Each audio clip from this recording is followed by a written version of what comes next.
மாமா ம் ஊர்லேருந்து பசங்களாம் வந்திருக்காங்க. வந்திருக்காங்க இல்லை, இனிமேல் இங்கே தான் இருக்க போகிறாங்க. உங்களை கையிலேயே பிடிக்க முடியாது. ஆமாம், ஏன்னா குழந்தைங்க ஒரு 4-5 வருஷமாகவே என் கூட இல்லை.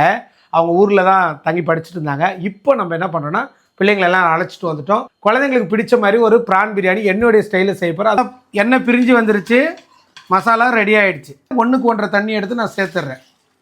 பாருங்கள், உடனே கொதி வந்துருச்சு. பாருங்கள், கொதி வந்துருச்சா, உடனே அரிசி சேர்த்து நிறுத்திட்டு போடுறேன். ஏன்னா இதில் தண்ணி இருந்துச்சுன்னா தொந்தரவு. இது விசில் தான் வருமானு எனக்கே ஒரு சந்தேகமாக இருக்குது. நான் சொன்னேன் பாத்திரத்தில் செய்யலான்னு. எங்கள் அம்மா சொன்னாங்க அதெல்லாம் 1 கிலோ அரிசியில் வருண்டா அப்படின்னாங்க. வெறும் அரிசினா வரும். இப்போ மசாலா வேறு இருக்குல்ல, பார்ப்போம் என்ன நடக்குதுன்னு.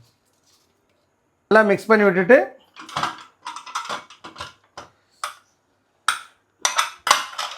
ஒரு விசில் போதும். என்ன நடக்குதோ தெரியல, பார்ப்போம்.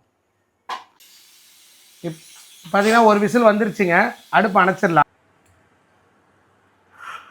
இப்போ ஓப்பன் பண்ணுறேன்.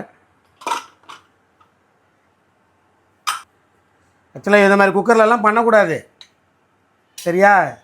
7.5 லிட்டர் குக்கரில் நீங்கள் 1/2 கிலோ தான் பண்ணணும்.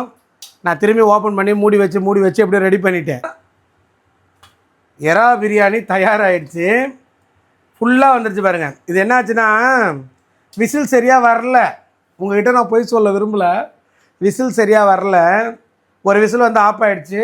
அதனால் நான் என்ன பண்ணேன்னா திரும்பியும் சாப்பாடெல்லாம் பிரட்டிட்டு மூடி வச்சு ஒரு 5 நிமிஷம் வச்சு கரெக்ட் பண்ணிட்டேன்.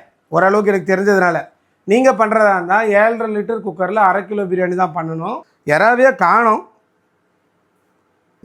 போலீஸ் ஸ்டேஷனில் கம்ப்ளைண்ட் கொடுத்து தான் தேடணும் பொழுது. எறாவதில் பேரு கூட ஒரு எறாவை காணோம். தேடி கண்டுபிடிச்சி ஒரு எறாவை எடுத்தாச்சு. இந்த மாதிரி சின்ன சின்ன பீஸாக ரைஸாக எறா நிறைய கலந்துருக்கு. இப்போ செக் பண்ணலாம். கொதிக்கிறது. சூப்பரான ஒரு செம்ம மசாலாவா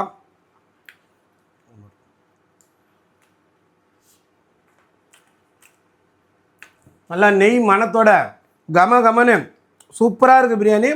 ஒரே ஒரு முக்கியமான விஷயம், குக்கரில் கவனமாக இருங்க.